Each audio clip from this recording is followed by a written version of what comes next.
You are watching Park TV. Welcome to Monadnock Tonight with your host, Steve Jackson, coming to you live from the amazing Park Theatre in downtown Jaffrey, New Hampshire. Our guest today is documentary filmmaker Thomas Hamilton, coming to us from London, England. Now sit back, relax, and here's Steve. We are very lucky to have filmmaker Thomas Hamilton with us today as our guest on Monadnock Tonight. Thomas is the director and co-writer of the new documentary Boris Karloff, The Man Behind the Monster. We are showing the film at the Park Theatre right here from October 29th through the 31st as part of our Halloweek Film Fest. And through the miracle of the internet and everything else like that, ladies and gentlemen, there is Tom. Hi, Steve. Hello, Tom. Good to meet you. Good to meet you, and so nice to join us from London. And we're so glad you're here. Me too, yeah. Now, before we get into Thomas's film, I would, as we like to do here on Monadnock Tonight, is find a little bit more about the filmmaker. And so, Tom, before we get into your new film, could we find out a little bit more about Tom Hamilton and filmmaking and everything else that's made Tom Tom? Okay. Well, I've always loved cinema, going all the way back to when I was a child. And when I was sort of 8 or 9 years old, I was already becoming a film fanatic. And it was always older films from the 30s and 40s. A lot of that was to do with my father, because he would, he would like to watch a lot of the older films. And he told me who these actors were. And one of those, of course, was Boris Karloff, who I saw in various things as a child. I think the very first film I saw him in was The Walking Dead, but and he was just someone that I liked, along with a number of other actors. I think my favorite as a child was Charlie Chaplin. I was absolutely crazy about Chaplin, and would go out of my way to watch things. And as I grew up, I mean, I collected films. I was interested in film history. I got lots of books about them, and I wanted to be a filmmaker, not necessarily a documentary maker, but I wanted to write scripts and make films from those scripts. So I did film and drama when I was at college and university, and I also got into music on the side as well, and that was kind of another avenue which I was exploring, which was kind of experimental stuff. And but then somewhere in my late 20s, I kind of went off track for a while, and sort of was working in the civil service for about 12 years. And it was really only when I turned 40 that I started to think seriously, I want to make films. Yeah. And if I don't start now, it's not going to happen. And so I had this possibility of taking a severance because they were moving out of London, which was where we were based. And the severance was good enough that I thought, well, then if I really focus on trying to get some projects off the ground over the next year or so, then hopefully, I can keep going. And what happened in that year was that I met the daughter of Leslie Howard, who was the star of Gone with the Wind and The Scarlet Pimpernel and Pygmalion. Ashley and Ashley Wilkes and yes, Higgins and Henry Higgins. Yes, that's the one. And this was, and she had 4.5 hours of home movies that Leslie Howard had shot between 1927 and his death in 1943, and they were wonderful. They were. He took the camera on set with him. There was shots of producers and directors setting up, sequences in various films. And we even had some footage on set from Gone with the Wind, which was, terrific to have. And had that film ever been shown publicly before? The the home movies. The home No, movie. no, the home movies had not been shown. Although the Gone with the Wind one was actually from somewhere else, and so it was known, but hadn't been much seen. But the home movies that Leslie filmed himself, they were sitting in a basement, just rotting away. And and what happened was, I'd seen these, and I said, something has to be done to save these films. Yeah. And his daughter said, well, we asked someone, but they wanted about $20,000. And I was going, no, they should pay you for the privilege. And she said, well, no one's offered. And I knew someone in England who was very keen on film history, and I put it to him that maybe we could do this project on Leslie Howard, and as part of it, we'd save these films, and then we'd interview Duddy, that was his daughter. And he was into it, and he gave me enough money to be able to get it started. And then I thought it was going to take 6 months, Steve, but it actually took almost 10 years. So that became my first film. And just a question, because number one, I'd like to see that, and I'm sure people in the audience here would like to see it. What's the title of that documentary? That film is called Leslie Howard, The Man Who Gave a Damn. The Man Who Gave a Damn. The Man Who Gave a Damn. And it shows on Turner Classic Movies from time to time. Oh, wonderful. Is it on some of the streaming services? It's not. I do have it on Vimeo, and it's something that I'm hoping maybe now that Boris Karloff is coming out, we might be able to, get Leslie out as well. I mean, there's not a huge interest in Leslie on his own, but if people like the other film enough, then I can say, well, there's more. There's more. Yeah, absolutely. Yeah. Absolutely. So that's something I would still like to see more widely shown. But that was, as I say, a 9-year project, and it led directly to the film we're discussing today. Well, that was my next question is what stimulated you? I mean, obviously you were talking about you love Karloff films. Yeah. Your father had opened that window to you as well. Yeah. But to make a film about it, that's a big leap. That was a leap. You're right. What happened was Turner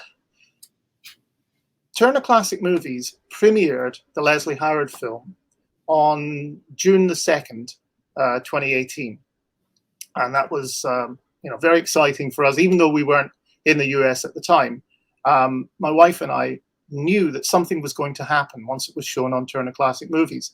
And what happened was, one night after the film screened, I got an email from a guy by the name of Ron Mccluskey.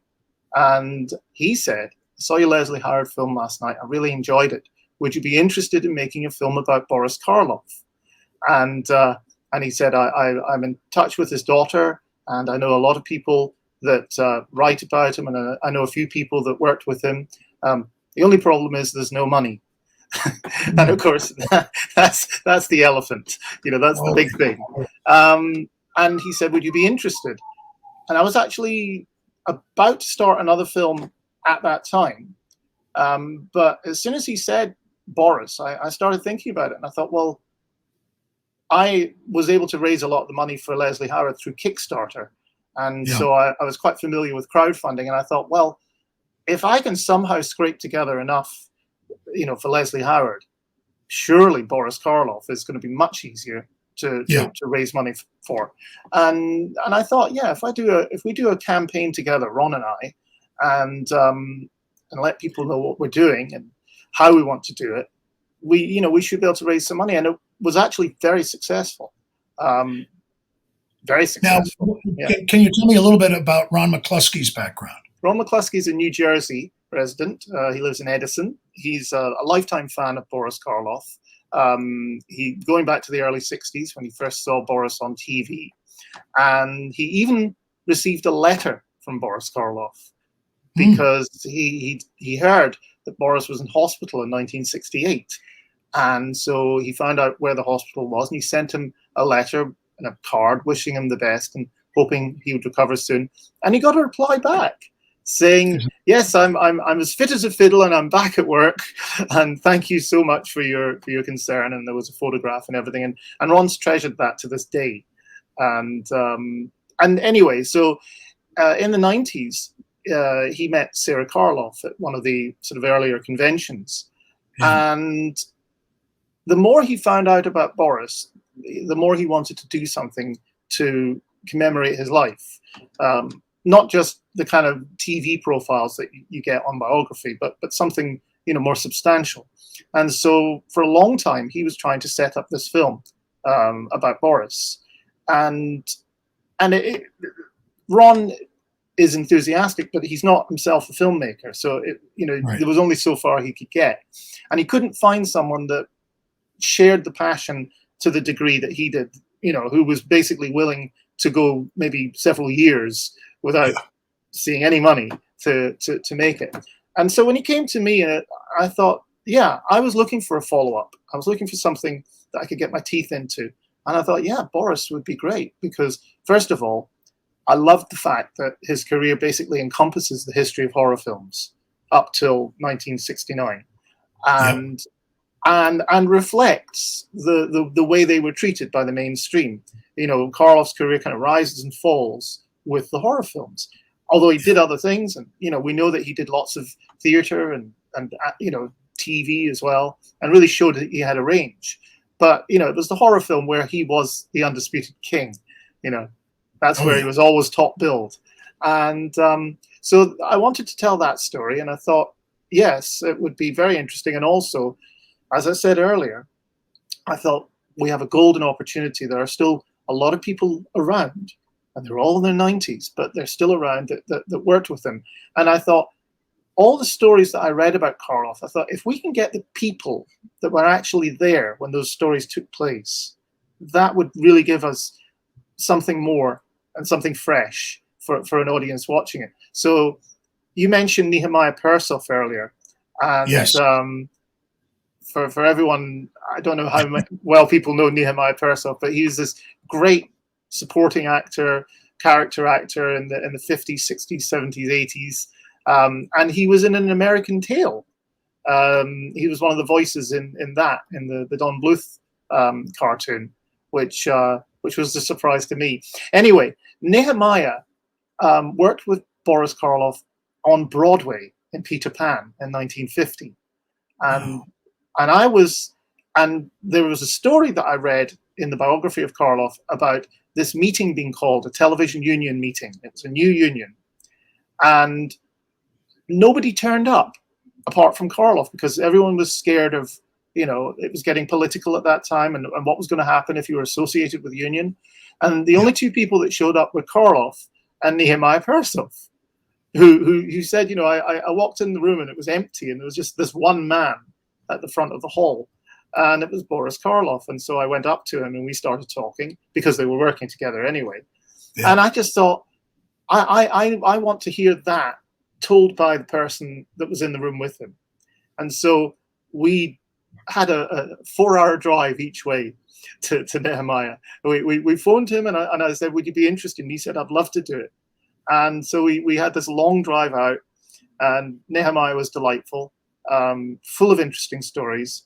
And then we had the long drive back, but it was a total thrill just to get the person himself. Now, the ironic thing here is that interview is not in the film that you're going to be showing, because when we started the film, we planned to make a 2-part, 4-hour sort of mega documentary on Boris's life. Yeah. And that would have been impossible to release, is the problem. And also it would be a real endurance test for anyone but the most hardcore fans. And I was keen to make something that would appeal to as broad an audience as possible, and hopefully people that may not have known who Boris Karloff really was or just knew him as the monster, and the idea that we'd get them interested and want to know more about him and look up his films and things like that. So we had to cut out a lot of amazing material, which quite honestly broke my heart. But it makes a better film at the end when it's a little bit more compressed. But this is one of the things that we're hoping to rectify in the DVD Blu-ray version that we're planning to put out. So Nehemiah has got pride of place in that, along with a number of other people. one thing, as is the case with many character actors, are co-stars. I think people do know, will probably, a lot of our older audience will know. I'm going to. I've just found a picture of him in good. his heyday, and let's put that. There he Yeah, is. there he is. Yeah. And I think a lot of people are going to say, "Oh, I remember him in," and he did lots of television as well. Yeah, he did Twilight Zones and Oh yeah. No, he was all over the place. But you may not know the name, but I think people know the face, and that would be a great addition to your DVD release. Oh, absolutely. I mean, he was 99 years old when we met him, and he's still with us, I'm glad to say.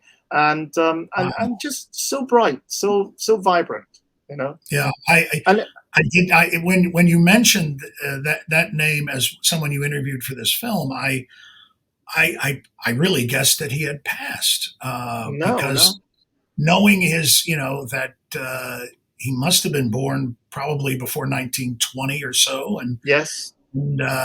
And my goodness, he would be 100 plus. And as you're saying right now, he is 100 plus. Yes. So, yes. Wow. Well, the one thing, talking about the interviews that you have in this film, and a list of the people that I got this from the distribution company. Yeah. I mean, this list, I'll let Tom talk about some of the names in this list. I mean, it's not only actors. Again, one of the great character actors like Nehemiah, but Christopher Plummer and Peter Bogdanovich, John Landis. And so you've got directors, you've got Leonard Maltin as a film critic. You have got, it's a wide range of backgrounds. But tell us about some of the interesting interviews that are in the film. That are in the film, yes. Well, Peter Bogdanovich was someone that we knew we had to interview from the very beginning because of Targets, which is probably Karloff's finest film from the last 20 years of his career, and Bogdanovich was very, very keen to be involved, but it was difficult scheduling him. The wildfires in 2018 meant that we weren't able to interview him that time around, and he said, "But I still want to be in it," and we figured there were a few people that we still wanted to interview.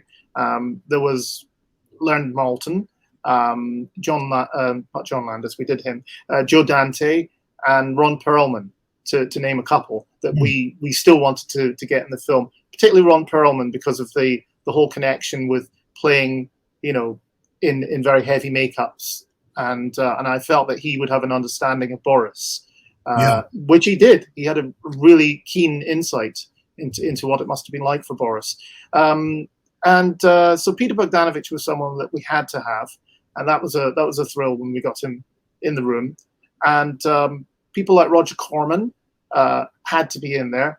And I'll tell you something. For the most part, I felt very comfortable and very at ease with all of these people. I thought I would be more nervous than I was. The only one interview that I was very nervous before was Roger Corman.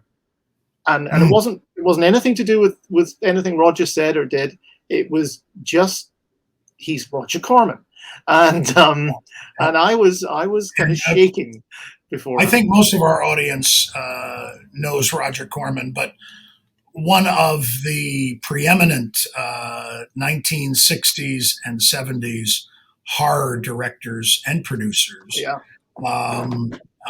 And he did work beyond horror as well. Yes, but, yes. Even I think, didn't he do the that one with Jack Nicholson, The Terror? The Terror. Yes.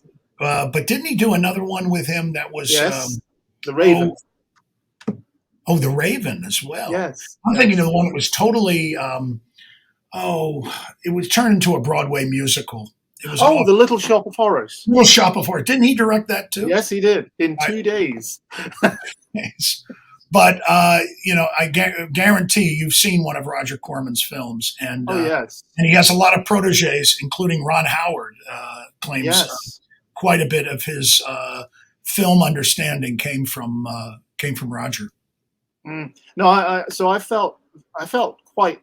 I really felt thrilled to be in the room with Roger Corman, just because, yeah, I've seen his films all my life, and he pushed the art form. He wasn't just a good director; he actually pushed it places it hadn't been before, particularly with those Poe films. So it was a true honor to speak to him, and he gave a beautiful interview as well. Now, as we're moving along, I'd love to be able to tell us a little bit about his family life. He had one daughter who One daughter. you were able to meet for this film. Yes, Sarah Karloff. You mentioned her briefly before. Yeah, well, Sarah was a big part of this film because she was involved from the start, and Ron had interviewed Sarah a few times before I came along, but we interviewed her afresh, and in fact she was one of the very first people we filmed, because when we came over to the States to start filming, she was doing a Q&A at the Lincoln Center in New Jersey, and so we set up the camera and we filmed that as well, and you see a little bit of that in the film, because with an audience she was telling her stories in a slightly different way than when it was just she and I with the camera. And I liked the kind of energy she had when she was telling it to an audience. So I used some clips from that. And then we interviewed her at both of her homes. First of all, we interviewed her at, I can't remember the actual place, Sierra something. It's in the desert. And we interviewed her there.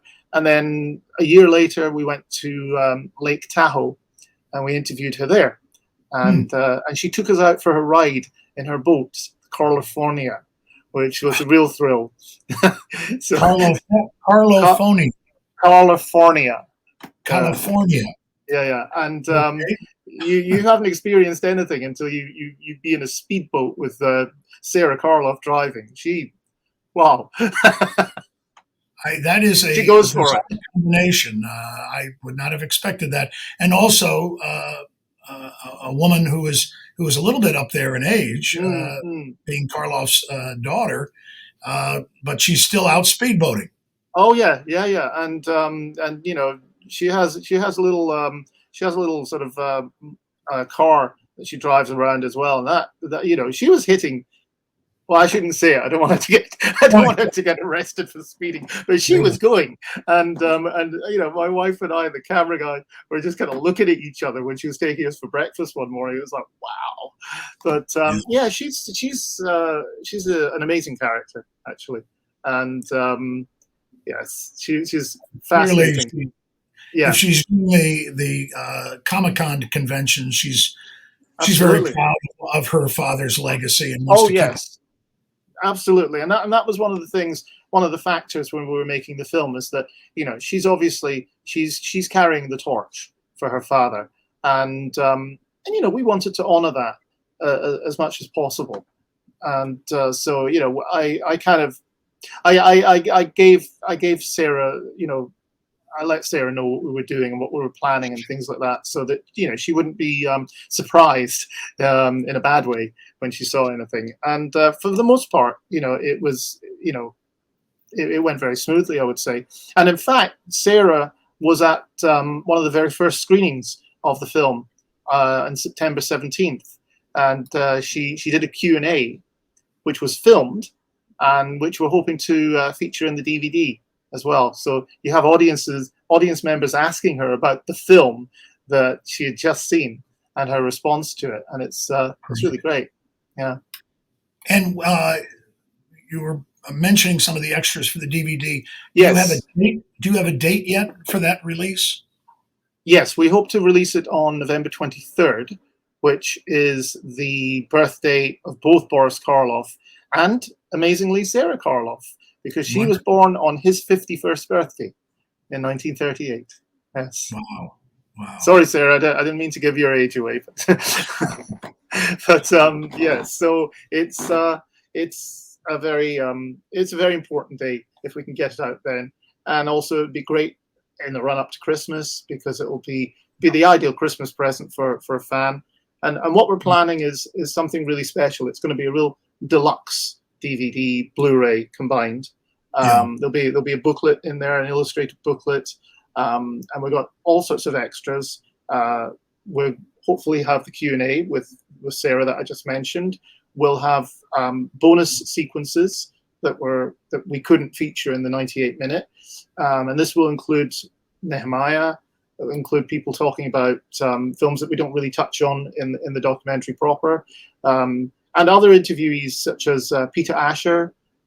You'll see more of Christopher Plummer, Lee Grant. All these people who just, gave really fascinating interviews, but you couldn't, had we crammed everything into the film that you're showing, it wouldn't have been fun for an audience. It would be just too packed. And it's better to have a little less and make it all work. And people will be able to watch these things. And one other thing that we will have in there as well is something really unique.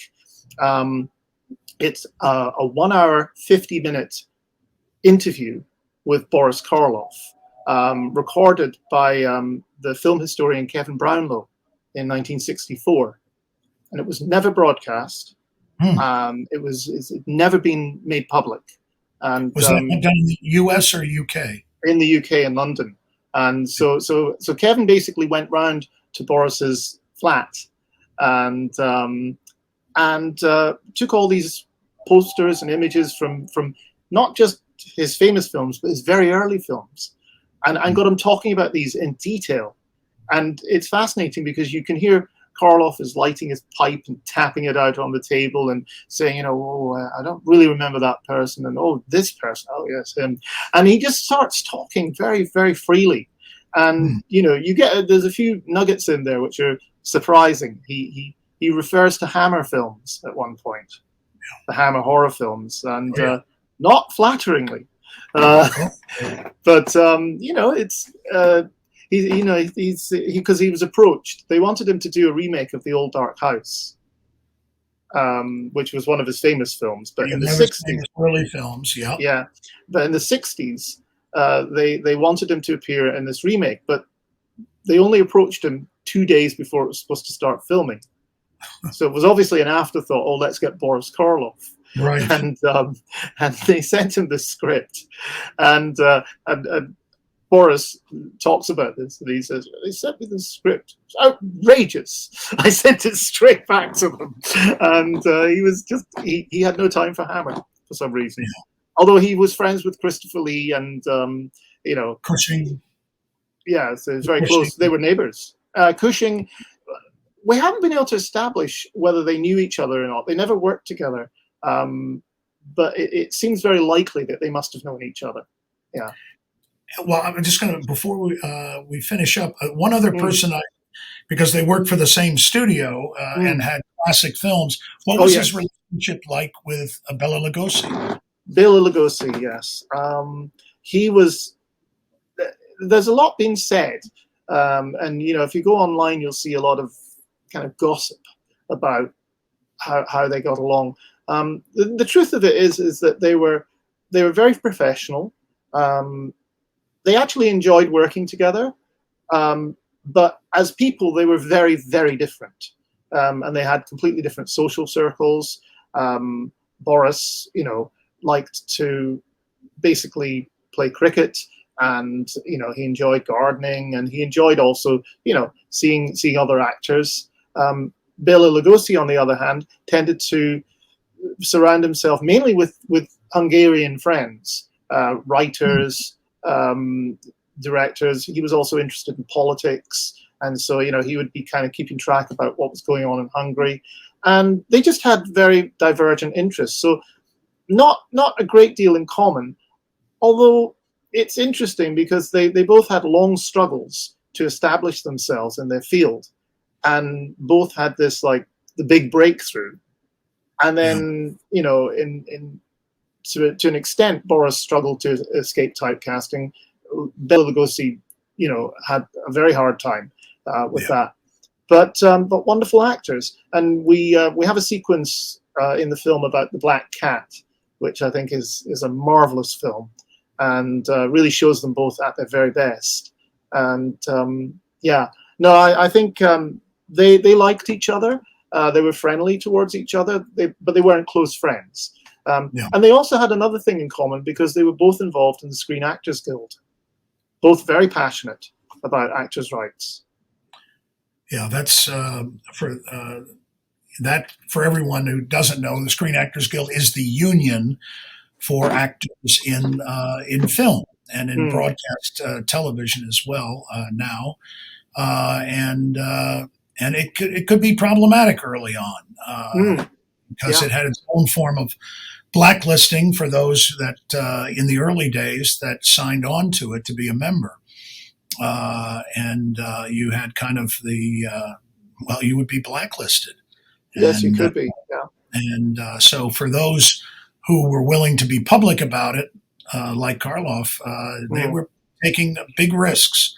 But it does say something as to his character of what he believed in, and for the little actor as well as the big actor, to be protected from the studios and independent producers as well. So that's one of the really admirable things I think about Boris is he cared about those around him. He wasn't he wasn't self-obsessed in that way, and he didn't get into the star thing. I mean, he enjoyed it. He enjoyed being sort of comfortably off. But he always showed a real compassion for those around him. And we got a great story from Boris himself, because one of the things that's very famous is that he would always stay when they were shooting films. They would shoot the main actor, and then they would shoot the person that they were talking to. Now, a lot of major stars would just go away at that point, and there would be a stand-in sitting there just reading the lines back.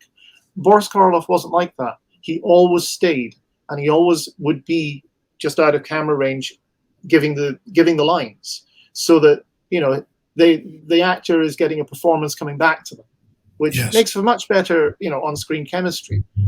And that was something that Karloff always did. And the other thing he always did was, if he noticed that the camera was just focusing on him because he was the star, he would say, well, give this other person a chance.